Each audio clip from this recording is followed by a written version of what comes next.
Look at that face. I know. Perfect Ooh, for the schools. Just want to kiss the screen. Oh, well, there's a perfect transition. Kiss the screen. Let's go to Tony Petrarca. Talk about some hot weather. Another cute face is going to pop up on your screen right there. There he is in the Weather Center. Basically the same thing. Yeah. Dog days, huh? That's what it feels like. Seriously. Yeah, and Marty and your pets, obviously, you got to get hydrated and shaded. Another hot day, 93 degrees so far, and you throw in that humidity, it feels hotter. So the place to be, the beach. I have not been to the beach yet this summer. Summer's flying by, yet to go, but look at Narragansett Town Beach. The tide is low.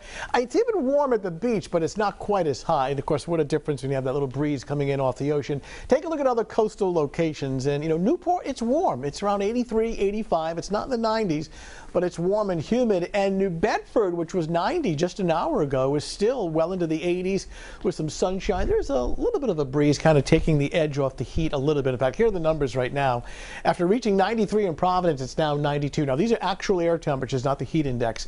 Low to mid 80s along the shoreline, and New Bedford has just dropped now from 90 to 89. Taunton still at 91, and these dew points remain very high, well into the 70s. So a lot of moisture, a lot of humidity in the air, coupled with the heat. And the net result is that heat index. Now, when we look at the Muggy meter where we track the dew point and the humidity now through, well, tomorrow and even into Saturday, still quite high. But by Saturday night, and especially Sunday, it just tanks. It tumbles all the way down to 56. So we go from 75 to 56. That means the air really dries out and it cools down the second half of the weekend. And that will come courtesy of a cold front on Saturday. And what that front will do is eventually bring perhaps a scattered shower or thunderstorm, and that'll break the heat by the latter part of the weekend. But these feel like temperatures, the heat index now through Friday running in that 100 to 105 range, even hot on Saturday before temperatures become more bearable by Sunday and Monday. Locally on Doppler radar, not much going on. There are some thunderstorms in upstate New York and western Mass. We'll watch for a few of these later this evening. Do anticipate a lot of this to fizzle out, but I wouldn't rule out north and west of Providence tonight of a random thunderstorm. I think it's more the exception rather than the rule.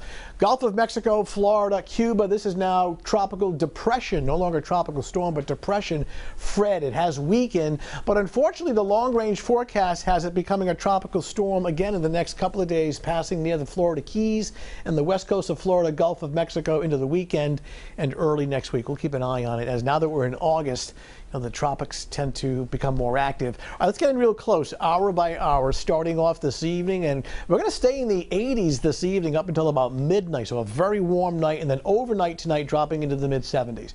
All right, 7 o'clock in the morning, it's already close to 80 degrees. And here we go again. Hot sunshine, very humid. Inland temperatures between about 90 and 94. The coastline, upper 70s to low 80s. See this gray just offshore? There'll be some fog offshore. So it may flirt back and forth in the afternoon at area beaches. Later in the afternoon, there's a little blip of green around 5, 6 o'clock. Providence points north and west. Could be a quick isolated shower or thunderstorm. Again, more the exception rather than the rule. I don't see much in the way of thunder tomorrow afternoon, but certainly a lot of heat and humidity. So very muggy for tonight under partly cloudy skies. Temperatures late at night dropping to the mid-70s. Any early morning clouds and fog. Friday giving way to more sunshine. And here we go. It's already 87 like at 9 o'clock in the morning. And once again in the afternoon, we're going to top out between about 90 and 94. It's a heat advisory. It's not an excessive heat warning for tomorrow, but rather a heat advisory. Bottom line, it's still very hot and humid. Beaches have fog early. It should thin out to hazy sunshine by late morning and early afternoon. 7-day forecast shows hot weather extending into Saturday, but with the approach of a cold front, we'll watch for a thunderstorm. That brings in refreshing air Saturday night, Kim, and Sunday, open the windows and let it in. Very comfortable, seasonably warm, 82 with low humidity and sunshine, and that sets the trend for early next week. Bottom line, 2 more days, especially tomorrow, pretty hot. Second half of the weekend, more comfortable. And then we get some relief next week as well. Yeah, next week looks nice. All right, Tony, thanks. Brian?